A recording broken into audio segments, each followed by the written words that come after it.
इस सेशन में हम लोग ने डिस्कस ऑलरेडी कर चुके थे कि एम्ब्रियोनिक डेवलपमेंट ऑफ आई कैसे हो रहा होता है। लेंस का डेवलपमेंट, कॉर्निया का डेवलपमेंट, जो भी रेटिना का डेवलपमेंट, वो सारा डिस्कस हो चुकी थी। अब अगर देखें कि एक ग्रॉस स्ट्रक्चर वो डेवलपमेंट होने के बाद क्या आई बॉल का शेप हो रहा होगा, तो अगर हम ड्रॉ करें तो आई का कुछ ऐसा शेप बन रहा होगा। सपोज ये आई है, राइट, ये आई बॉल है। आई बॉल बेसिकली एक अब तक का एक मिथ है कि आई बॉल एक स्फेरिकल टाइप होता है, बस basically eye ball spherical type होता नहीं है। आई बॉल कहीं ना कहीं एब्लप टाइप का होता है, राइट। अभी अगर हम इसके ग्रॉस वैल्यू देखें, ये सारे डेवलपमेंट आई में हो चुकी है अब तक की, क्योंकि हम लोग डिस्कस जब कर रहे थे तो ऐसा हम देखे थे कि जैसे sclera optic disc, optic cup का फॉर्मेशन हुआ, फिर स्क्लेरा का डेवलपमेंट हुआ, राइट। अब हम लोग देखेंगे कि ये सारे डेवलपमेंट जो हुए है ना, तो उसका बेसिकली अभी ये कोराइड पार्ट है, ब्लैक वाला पार्ट स्क्लेरा है, राइट, जो कि कहीं ना कहीं ड्यूरामेटर का पार्ट था, जो कि आके एक्सटेंड होकर इसमें स्क्लेरा में कन्वर्ट हुआ, ताकि इस वाले पार्ट को आई बॉल तो एक बेसिकली सेंट्रल नर्वस सिस्टम का पार्ट है। आई बॉल ही एक ऐसा सेंट्रल नर्वस सिस्टम का पार्ट है जिसे हम आसानी से ऑप्थेल्मोस्कोप से इंटरनल पार्ट को इवेल्युएट कर सकते हैं, राइट। अब अगर इस वाले पार्ट को समझ में आ रही है तो ये कहीं ना कहीं रेड से हम इसलिए दिए क्योंकि ये कोराइड है, यानी यूवियल ट्रैक। अब यूवियल ट्रैक कहने का मतलब है कि ये वाला पार्ट आप ऐसे समझो कि ये यूवियल ट्रैक है। यूवियल ट्रैक कहने का मतलब है, यूवियल का मतलब होता है बेसिकली ब्लैक ग्रेप्स, राइट, और ब्लैक ग्रेप्स कहने का मतलब है कि ये यूवियल पार्ट कहीं ना कहीं न्यूट्रिशन प्रोवाइड कर रही होगी आई को। अब बात आती है कि यूवियल ट्रैक बेसिकली खुद ही 3 पार्ट में डिवाइड है। यहाँ से अगर यहाँ तक की हम बात करें तो ये वाला पार्ट कोराइड है, सेकेंड लेयर स्क्लेरा के बाद सेकेंड लेयर कोराइड है। बेसिकली आई बॉल का 3 पार्ट, स्क्लेरा, कोराइड और थर्ड वन इज रेटिना। अगर हम रेटिना पार्ट को देखें तो ये कहीं ना कहीं रेटिना है, ये जो ब्लू वाला पार्ट है ना, ये रेटिना है, राइट, जो कि यहाँ एरिस तक आ रही होती है। अब बात आती है कि ये जो फोटो पिगमेंटेड लेयर है ना, फोटो इपिथीलियम जो है, right, outer layer of epithelium, ये एरिस के इंटीरियर तक आकर इंड हो जाती है, राइट। ऑलरेडी हम डिस्कस कर चुके हैं एम्ब्रियोनिक डेवलपमेंट में कि यहाँ तक इंड हो रही होती है। अब इसके बाद हम देखें तो यहाँ पर एक लेंस होती है। लेंस को अगर हम कलर चेंज कर दें ताकि आप ये डिफाइन कर पाओ कि ये लेंस है। अब यहाँ पर देखें तो लेंस होती है, राइट, ये ग्रीन कलर का लेंस हो गई। ये लेंस कहीं ना कहीं जोन्यूल बॉडी से अटैच होती है, और ये लेंस ही हेल्प करती है अलग अलग डिस्टेंस से ऑब्जेक्ट को रेटिना पे डिस्टिंक्ट इमेज का फॉर्मेशन के लिए कर रही होती है, ताकि ये एकोमोडेशन में हेल्प कर रही होती है। आगे हम डिस्कस करेंगे एकोमोडेशन पार्ट में क्या हो रही होती है बेसिकली। अब ये लेयर है, ये आउटर लेयर है, ये मिडिल लेयर है, ये इनर लेयर। अब ये आउटर लेयर जो फोटोपिगमेंटेड एपिथेलियम है, इसमें कहीं ना कहीं न्यूरोनल लेयर भी हो रहा था। अब ये न्यूरोनल लेयर का फंक्शन ये है, अगर न्यूरोनल लेयर को हम ब्लैक से देखें, राइट, तो ये कहीं ना कहीं अप टू ओरा सेरेटा ही रहती है। ये न्यूरोनल लेयर को अगर हम कंसीडर करें, राइट, तो ये ओरा सेरेटा तक ही रहती है। बहुत सारा अथॉरिटी का मानना है कि यहाँ तक आती है, बट ऐसे एक्चुअली आ नहीं रही होती है, राइट। आप ऐसा समझो, और ये भी आप ऐसा समझो ना कि ये जो रेटिना का पार्ट है वो बेसिकली अगर हम देखें तो यहाँ तक न्यूरोनल लेयर हुई, फोटोपिगमेंटेड सेंसिटिव एपिथेलियम। ये वाला पार्ट जैसे ही लाइट आएगी तो इसे कहीं ना कहीं इलेक्ट्रिकल इम्पल्स में ब्रेन के पास प्रोसेसिंग करने में ये हेल्प कर रही होगी रेटिना। अब ऐसा सोचो कि यहाँ से लाइट आ रही है, राइट। अभी लाइट को अगर हम रेड से डिनोट करते हैं, अब ऐसा समझो लाइट यहाँ से आई, राइट, ये सीधे आई, इस वाले पार्ट पे फॉल हुई, राइट। अब रेटिना को कहीं ना कहीं हम ट्रांसड्यूसर भी कह सकते हैं, राइट। अब रेटिना ट्रांसड्यूसर कहने का मतलब ये होता है कि लाइट एक खुद ही इलेक्ट्रोमैग्नेटिक वेव है, राइट। अब जब इलेक्ट्रोमैग्नेटिक वेव आई पे फॉल डाउन हुई, ये लाइट कन्वर्ट हो जाती है इलेक्ट्रिकल इम्पल्स में, और ये ब्रेन के पास जाती है, ब्रेन इसकी प्रोसेसिंग करती है और इमेज का फॉर्मेशन हो रहा होता है। ये ग्रॉस आइडिया हम डिस्कस किए यहाँ पे। अब ऐसा सोचो, यहाँ से जब लाइट जा रही होगी तो ये कहीं ना कहीं ये ऐसे नहीं जा रही होगी, ये लाइट टेम्पोरली और इन्फीरियरली जा रही होगी। अब ऐसा सोचो, यहाँ से लाइट को थोड़ा हम इस पार्ट में बेंड कर दिए, बेसिकली ये कहानी है, राइट। क्योंकि ये अगर ऑप्टिकल एक्सिस की पार्ट देखें तो ऑप्टिकल एक्सिस यहाँ पे होती है, तभी तो एस्टिग्मेटिज्म आगे हम डिस्कस करेंगे एस्टिग्मेटिज्म क्या होती है। तो एस्टिग्मेटिज्म में जब देखोगे जब डिस्कस करेंगे तो यहाँ पे क्या होती है, ये 0.5 डिग्री का एक एरर आ रही होती है, जिसकी वजह से कहीं ना कहीं 0.10 डायप्टर का चेंज भी आ रहा होता है। ये बेसिकली ऑप्थेल्मोलॉजिस्ट पार्ट का केस है, तो हम लोग यहाँ पे इसलिए डिस्कस कर लिए कि आपको पता चले। अब यहाँ पे अगर हम ये ऑप्टिकल एक्सिस वाला पार्ट है जो अगर हम हटा दें, राइट, अगर ऑप्टिकल एक्सिस का पार्ट हटा दें, सिर्फ यहाँ पे देखें तो ये जो आ रही होती है टेम्पोरली और इन्फीरियरली, रेटिना पार्ट में ऑलरेडी हम लोग डिस्कस कर चुके हैं कि ये फोबिया है, इसी को मैकुला लूटिया कहते हैं। और यहाँ पर ये पार्ट ना बेसिकली ऐसा नहीं होता, ये पार्ट कहीं ना कहीं डिप्रेस्ड फॉर्म में होती है। डिप्रेस्ड फॉर्म कहने का मतलब है कि शार्पेस्ट विजुअल एक्विटी ये एक्चुअली ऐसे होती है, शार्पेस्ट विजुअल एक्विटी यहाँ का फॉर्मेशन हो रहा होता है। और अब बात आती है कि सिर्फ ये डिप्रेस्ड पार्ट यही नहीं होती है। डिप्रेस्ड पार्ट देखें अगर, तो डिप्रेस्ड पार्ट कहीं ना कहीं यहाँ पे इस वाले पार्ट पे भी डिप्रेस्ड पार्ट होती है, राइट।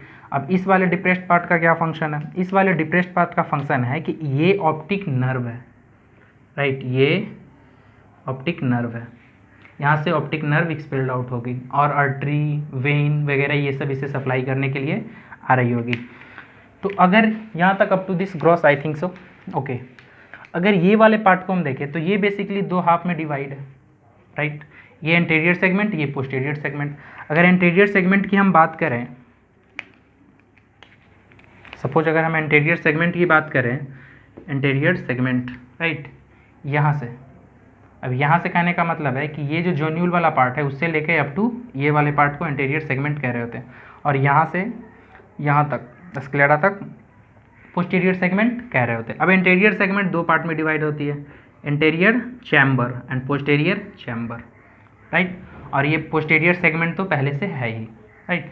अब अगर हम इसकी बात देखें तो ये दोनों कहीं ना कहीं फ्लूइडियस सब्सटेंस को कैरी कर रहा होता है। अब ये जो एंटीरियर सेगमेंट है, चाहे anterior chamber plus posterior chamber, ये एंटीरियर ये जो फ्लूइड सब्सटेंस को कैरी करता है इसे हम एक्वस ह्यूमर कहते हैं, राइट, जो कि कंटिन्यूअस फॉर्मेशन हो रही होती है। और ये जो पोस्टीरियर सेगमेंट है ये कहीं ना कहीं विट्रस ह्यूमर को कंटेन करता है। अब बात आती है ये क्यों करता है, ऐसा क्वेश्चन हो सकता है। ये इसलिए करता है ताकि आईबॉल अपना शेप को मेंटेन रखे। एक्चुअली हॉलो शेप है ना, तो ये क्रस्ट कर जाएगी, राइट। तो ये अपना शेप मेंटेन रखने के लिए इसमें फ्लूइड होती है। अब ये जो पोस्टीरियर सेगमेंट है इसमें कहीं ना कहीं थोड़ा जेलेटिन लाइक यानी विस्कस सब्सटेंस होती है। हेलोरोनिक एसिड का कंपोजिशन वाटर के साथ रहती है बेसिकली इस वाले पार्ट में। और इसके अगर वॉल्यूम देखें हम तो पोस्टीरियर सेगमेंट में जो वॉल्यूम की बात करें तो कहीं ना कहीं 4 ml के आसपास रहती है, राइट। और फर्स्ट वाले पार्ट में अगर वॉल्यूम की हम देखें तो एंटीरियर सेगमेंट में, एंटीरियर चैम्बर में 0.25, राइट, मिलीलीटर, और इस वाले पार्ट में 0.06 ml के आसपास एक्वस ह्यूमर की कंटिन्यूअस फ्लो हो रही होती है, कंटिन्यूअस फॉर्मेशन हो रहे थे। अब जब एक्वस ह्यूमर यहाँ से ड्रॉप होता फॉर्मेशन होकर आ रही होती है तो ये सीधे कहीं ना कहीं सेंटर वाले पार्ट पे प्रेशर मारती है, प्रेशर एग्जर्ट कर रही होती है, जिसकी वजह से कॉर्निया का शेप कहीं ना कहीं कॉनिकल होता है। नॉर्मल कॉर्निया का शेप हम बता रहे हैं, ये हल्का थोड़ा कॉनिकल होता है। इस वजह से कहीं ना कहीं इसका एक प्रेशर में आने की वजह से ये कॉनिकल शेप भी हो रहा होता है, पहला। सेकेंड केस ये भी हो सकता है कि ये कॉर्निया कहीं ना कहीं इस, अगर हम इसका एक्चुअली इसका ऑप्थेल्मिक पार्ट में यूज देखें तो अप टू 4 mm तक ही इसका यूज है, क्योंकि यही कहीं ना कहीं शार्पेस्ट विजन में हेल्प कर रहा होता है।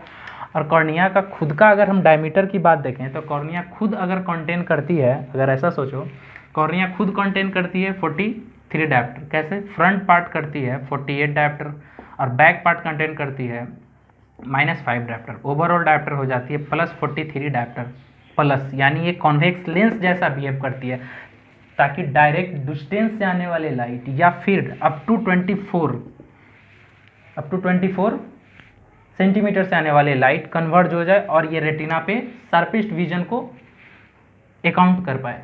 इस पार्ट को अगर हम देखें तो ये वॉल्यूम एक ग्रॉस आइडिया हो गई है सारा, तो हम हटा दें यहाँ से। अब थोड़ा हम इस वाले पार्ट को डिस्कस करें।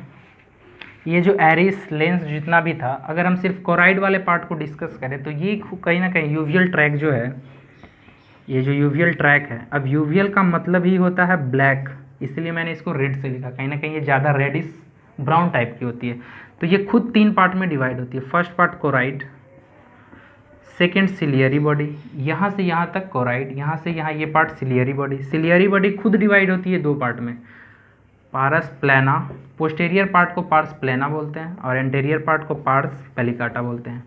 अब एंटीरियर पार्ट से कहीं ना कहीं एरिस डेवलप होता। अब ये एरिस जो है ये कहीं ना कहीं डायफ्राम जैसा एक्ट कर रहा होता है। अब डायफ्राम क्यों, डायफ्राम एक्चुअली क्या है, ये इसके कंट्रोल में एक्चुअली ये जो होल पार्ट है इसको कहीं ना कहीं, ये अगर हम सर्कल में देखें तो ये होल पार्ट कहीं ना कहीं लाइट कंट्रोलिंग सिस्टम में हेल्प करती है, ताकि डिफरेंट डिस्टेंस पे जो ऑब्जेक्ट सिचुएटेड होता है ये कहीं ना कहीं इसको कंट्रोल कर रहे होते हैं कि कितना अमाउंट ऑफ लाइट आई में इंटर होना चाहिए, जिसको हम लोग एकोमोडेशन कहते हैं। अब ये एकोमोडेशन होने की वजह से क्या होता है, कहीं ना कहीं ये सिलियरी लेंस में भी कहीं ना कहीं चेंजिंग आ रही होती है। कैसे, अगर सपोज डिस्टेंस पे ऑब्जेक्ट है, यानी डिस्टेंस पे मतलब इन्फिनिटी पे, तो ये लेंस रिलैक्स रहती है, राइट, लेंस अपने शेप में रहती है। बट जैसे ही वो पास आता है तो लेंस को कन्वर्ज करना पड़ता है, ताकि यहाँ से लाइट रिफ्रैक्ट होने के बाद इस वाले पार्ट पे फॉल हो सके, राइट। तो ये लेंस जोन्यूल का फंक्शन है, ये कोराइड में जो एरिस का फंक्शन है ये फंक्शन है। अगर हम रेटिना का पार्ट देखें तो यहाँ पे जो दो डिप्रेशन पार्ट हम देख रहे हैं, इसका ऐसा कहने का मतलब ऐसा समझो कि ये दो डिप्रेशन क्यों है, राइट। तो अगर हम रेटिना वाले पार्ट पर डिस्कस करें, क्योंकि कोराइड के बाद रेटिना आती है। अब ये रेटिना कहीं ना कहीं सैंडविच लाइक स्ट्रक्चर है, रेटिना सैंडविच लाइक स्ट्रक्चर है। कैसे, वो देखो, यहाँ पे ये ऑटर स्क्लेरा है, उसके बाद कोराइड बॉडी है, उसके बाद रेटिना का खुद का ब्लू लेयर जो हम लोग डिनोट किए हैं वो कहीं ना कहीं आउटर लिमिटिंग मेम्ब्रेन यानी फोटो एपिथेलियम, उसके बाद नर्व लेयर ऑफ कॉर्निया जो ब्लैक से डिनोट किए हैं। अब इसमें अगर हम एक ग्रीन डिनोट करें ताकि ये पता चल सके कि ये वाला पार्ट जो है, सॉरी हाँ, ये पार्ट जो है कहीं ना कहीं विट्रस ट्यूमर को कंटेन करता है, जिसकी ऑलरेडी हम बता चुके वॉल्यूम इतनी होती है, राइट, 4 ml के आसपास, और टोटल वैल्यूम 6.5 ml आई की। और वेट अगर आई की देखें तो कहीं ना कहीं आई का वेट खुद की ही होती है 6 या अप्रॉक्सीमेटली 7 ग्राम के आसपास इसकी वेट होती है, राइट। अब ऐसा सोचो कि यहाँ पे अगर हम ऐसे ड्रॉ करें, राइट, तो ये सपोज इंटरनल कैरोटिड आर्टरी है, सपोज ऐसा एग्जांपल लो, ये इंटरनल कैरोटिड आर्टरी है, यहाँ से ब्रांच निकली सेंट्रल रेटिनल आर्टरी, राइट, यहाँ से ब्रांच निकल सकती है पोस्टीरियर। ये सेंट्रल आर्टरी कहीं ना कहीं इस ड्यूरामेटर को पियर्स करेगी, पियर्स की इंटर आई, सेंट्रल रेटिनल आर्टरी इंटर होने के बाद, राइट, ये अब इस वाले पार्ट को सप्लाई कर रही होगी, राइट, नर्व लेयर का। तो ये ब्लड सप्लाई ऑफ रेटिना हुई, ये तो समझ में, ये कैरोटिड आर्टरी, ये ऑप्थेल्मिक आर्टरी, ये सेंट्रल रेटिनल आर्टरी, राइट, ये पोस्टीरियर सिलियरी आर्टरी। अब सवाल यहाँ पे आती है कि सेंट्रल रेटिनल आर्टरी जो रेटिना का इंटरनिंग लिमिटिंग लेयर को, अब यहाँ पे लोग कंफ्यूज हो जाता है कि आउटर लेयर कौन है, इंटरनल लेयर कौन है। ऐसा समझो ना कि हम बाहर से अंदर की ओर जा रहे हैं, राइट। तो अगर हम इस पार्ट से इस पार्ट की ओर जाएं तो आप ऐसा समझो कि ये आउटसाइड है, आई आउटसाइड है, तो आउटसाइड से अगर इनवर्ड डायरेक्शन में हम इंटर करें तो कहीं ना कहीं ये वाली पार्ट ये बता रही होगी कि ये वाला पार्ट आउटर है। तो यहाँ से अब आते हैं कि ये वाला पार्ट मैकुला लुटिया है, ये वाला पार्ट ऑप्टिक डिस्क है, राइट, जो कि पैथोलॉजिकल कपिंग वगैरह यहाँ पे सीन हो रही होती है, क्योंकि यहाँ पे जब आप थर्मोस्कोप से आप देखोगे तो ये वाला पार्ट आप आसानी से डायग्नोसिस कर पाओगे। ये रेटिना वाले पार्ट में ऑलरेडी हम लोग डिस्कस कर चुके हैं कि ये होता क्या है। अब जिसने नहीं पता है कि ये एक्चुअली क्या सीन चल रही है, आप रेटिना पार्ट देख सकते हो, उसमें आपको क्लियर हो जाएगी। अब यहाँ से जैसे ही लाइट आएगी यहाँ पे फॉल होने के बाद एक्चुअली ये जो रेटिनल आर्टरी है ना, ये मैकुला लुटिया वाले पार्ट को ब्लड सप्लाई नहीं कर रही होगी। तो अब सवाल है कि इसे कौन कर रहा होगा। तो अगर इसकी पार्ट देखें तो ये जो पोस्टीरियर सिलियरी आर्टरी होती है ये कहीं ना एक्चुअली यहाँ पे इस वाले पार्ट को सप्लाई कर, तो कहीं ना कहीं मैकुला वाले पार्ट पे देखा जाए तो रेटिना की डबल ब्लड सप्लाई हो रही थी। यहाँ एक्चुअली ये आर्टरी नहीं होती, एक्चुअली ये सिनोसाइड होती है, राइट, यानी ये डिफ्यूज होकर यहाँ पे ब्लड सप्लाई यानी न्यूट्रिशन मेंटेन हो रहा होता है। तो ये ओवरऑल आई थिंक सो एक ग्रॉस आइडिया आई कि ये कंप्लीट हो जाती है यहाँ पे, ठीक है। अब अगर हम प्लेन की बात करें आई की, कितने सारे प्लेन होते हैं, तो अगर इस पार्ट को हम यहाँ से हटाकर ये देखें कि कितने सारे प्लेन होते हैं तो एक ऐसा ग्रॉस आइडिया आती है हमें। प्लेन की बात करें तो सपोज ये आई है, ऐसा इमेजिन करो कि ये आई है, राइट,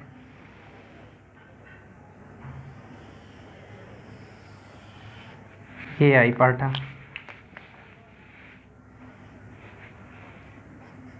ये हॉरिजेंटल लाइन है, ये वर्टिकल लाइन है, राइट। हालांकि एक्सिस वाले पार्ट में भी इसको हम देख लेंगे कि ये किस एक्सिस से रोटेट कर रही होती है, फिर कितने सारे एक्सिस हैं, ये सारे कैसे फंक्शन कर रहे होते हैं। तो अगर ये पार्ट समझ में आ रही है हमें, तो आप ऐसा एज्यूम करो,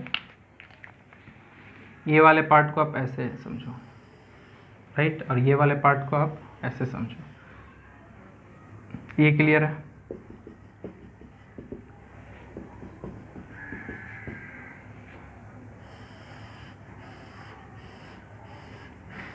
ये हॉरिजेंटल है, ये वर्टिकल लाइन है, वर्टिकल प्लेन है। ये कहीं ना कहीं ट्रांसवर्स डायमीटर है, ये वाला लाइन, राइट। इसे अगर हम रेट से डिनोट करें तो ये वाला पार्ट यहाँ से यहाँ तक कहीं ना कहीं ट्रांसवर्स लाइन है, राइट।